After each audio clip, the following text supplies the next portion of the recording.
అశ్లీల వెబ్సైట్లకు వీడియోలు సరఫరా చేసిన ముఠా గుట్టు రట్టయింది. అశ్లీల వెబ్సైట్లకు న్యూడ్ వీడియోలతో పాటు న్యూడ్ లైవ్ షోస్ ఇస్తున్న ముగ్గురిని AP cyber security eagle team arrest చేసింది. గుంతకల్లోకి చెందిన లూయిస్ అనే వ్యక్తి కాల్ సెంటర్ నడుపుతూ అందులో పనిచేస్తున్న వారితో బలవంతంగా అశ్లీల వీడియోలు తీస్తున్నట్లు గుర్తించి అరెస్టు చేశారు. లూయిస్ తో పాటు శ్రీకాకుళంకు చెందిన మరో ఇద్దరిని కూడా అదుపులోకి తీసుకున్నారు. అశ్లీల వెబ్సైట్లకు వీడియోలు పంపిస్తూ సరఫరా చేస్తూ క్రిప్టో కరెన్సీ ద్వారా చెల్లింపులు చేస్తున్నట్లు eagle fibre security IG Ravikrishna తెలిపారు.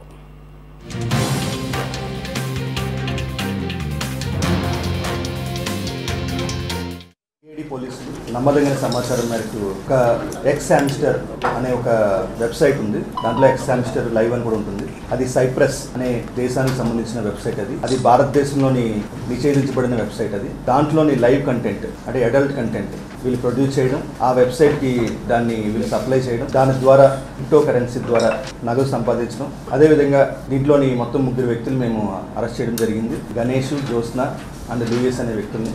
వీళ్ళు ఎలాంటి కంటెంట్ స్వచ్ఛందంగా వాళ్ళకి సప్లై చేయడం వల్ల అదేవిధంగా క్రిప్టో కరెన్సీ ద్వారా వాటి ద్వారా కూడా డబ్బులు సేకరించడం జరిగింది. వీటికి సంబంధించిన ఎక్విప్మెంట్ అంతా కూడా మా సిఐడి బృందాలు గుంతకల్లోని అదేవిధంగా బెంగళూరులో కూడా ఆకస్మిక దాడులు చేసి అక్కడ వీళ్ళని అరెస్ట్ చేయడం, వాటికి సంబంధించిన ఎక్విప్మెంట్ అన్ని కూడా సీజ్ చేయడం జరిగింది. దీంట్లో మూడో ముద్దాయి లూయిస్ అనే వ్యక్తి గుంతకల్లోని ఒక కాల్ సెంటర్ నడుపుతూ దాంట్లోని కొంతమంది అమ్మాయిని కూడా అతను ట్రాప్ చేసి వాళ్ళ చేత బలవంతంగా ఈ అడల్ట్ కంటెంట్ వచ్చేలాగా అతను చేయడం జరుగుతుంది. అతను కూడా మనం రిమాండ్ చేయడం జరిగింది.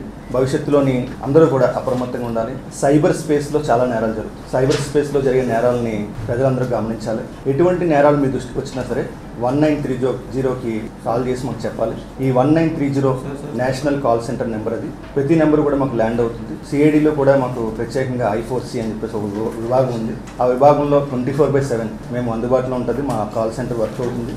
సో ఈ కేసులో కూడా ఈ ఎక్స్ హామ్స్టర్ అనే కంపెనీ ఏదైతే ఉందో వాళ్ళ మీద కూడా చర్యల కోసం నేషనల్ ఏజెన్సీస్తో సంప్రదించబోతున్నాం. వాళ్ళకు కూడా త్రూ కరెస్పాండెన్స్ ద్వారా వాళ్ళ మీద కూడా చర్యలు అలా తీసుకోవాలి. ఈ కంటెంట్లోని ముఖ్యంగా పిల్లల్ని కూడా దింపే అవకాశం ఉంది. ఈ చైల్డ్ పోర్నోగ్రఫీ కూడా జరిగే అవకాశం ఉంది. కాబట్టి మేము చాలా కఠినంగా దీని మీద వివరించబోతున్నాం. మీకు ఎక్స్ హామ్స్టర్ ఒక వెబ్సైట్ ఉంటుంది. దాంట్లో వీళ్ళు ఏం చేస్తారంటే ఇంకా మనకి ఆ వెబ్సైట్లో మనం చూసినప్పుడు నిషేధించబడింది, కానీ కొన్ని URL ద్వారా వీళ్ళు తెచ్చుకుంటున్నారు. అవి వేరే విధానం ద్వారా. దాంట్లో మనకి లైవ్ అనే ఒక ఆప్షన్ ఉంటుంది. ఆ లైవ్లోని అడల్ట్ కంటెంట్ ఉంటే ఇంకా మీకు అర్థమై ఉంటుంది. అశ్లీలమైన చిత్రాలు కానీ, దృశ్యాలు కానీ, వీడియోస్ కానీ వీళ్ళు లైవ్లో చూపిస్తే ఇంకా వీళ్ళకి కొన్ని పాయింట్స్ వస్తాయి. ఆ పాయింట్స్ని వాళ్ళు క్రిప్టో కరెన్సీ అంటే బిట్ కాయిన్ కానీ ఇంకా ఇతరత్ర మార్గాలు ఉన్నాయి. వాటి ద్వారా వీళ్ళు సపోజ్కి కొన్ని పాయింట్స్ సంపాదించిన తర్వాత ఆ సైప్రస్ బేస్డ్ కంపెనీ, ఆ దేశ కంపెనీ ఏం చేస్తుందంటే ఇంకా 50% వాళ్ళ కమిషన్ తీసుకుని మిగతా 50% వీళ్ళకి ఇవ్వడం జరుగుతుంది. సో అట్లాగే వీళ్ళు ఆ కంటెంట్ డెవలప్ చేయడం, అమాయకమైన అమ్మాయిలు కూడా ఈ వృత్తిలోకి దింపడం ఇవన్నీ చేస్తున్నారు.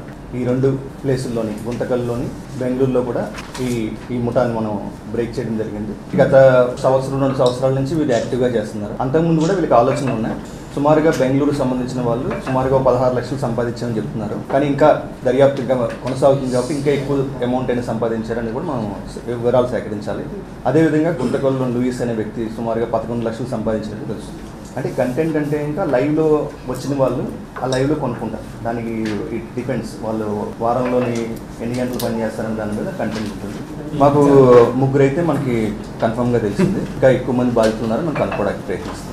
గణేష్, జ్యోత్స్న వీళ్ళు ఇద్దరు కూడా శ్రీకాకుళం చెందిన వాళ్ళు. వీళ్ళు బెంగళూరులో ఇప్పుడు ప్రస్తుతం ఈ కార్యక్రమాలు చేస్తున్నారు. మన డిపార్ట్మెంట్ ఆఫ్ టెలికమ్యూనికేషన్ ద్వారా 100 వెబ్సైట్లు మనం ఇండియాలో బ్యాన్ చేయడం జరిగింది. దాంట్లో ఒక website X hamster live. So call సెంటర్లోని వచ్చిన అమ్మాయిల్ని ట్రాప్ చేసి బలవంత పెట్టి డబ్బులు ఎరచూపి అట్లాగా కొంతమంది చేసినట్టు సమాచారం. సిఐడి పోలీసులు నమ్మదగిన సమాచారం మేరకు ఒక ఎక్స్ హామ్స్టర్ అనే ఒక వెబ్సైట్ ఉంది. దాంట్లో ఎక్స్ హామ్స్టర్ లైవ్ అని కూడా ఉంటుంది. అది సైప్రస్ అనే దేశానికి సంబంధించిన వెబ్సైట్. అది భారతదేశంలోని నిషేధించబడిన వెబ్సైట్. దాంట్లోని లైవ్ కంటెంట్ అంటే అడల్ట్ కంటెంట్ వీళ్ళు ప్రొడ్యూస్ చేయడం, ఆ వెబ్సైట్కి దాన్ని వీళ్ళు సప్లై చేయడం, దాని ద్వారా క్రిప్టో కరెన్సీ ద్వారా నగదు సంపాదించడం. అదే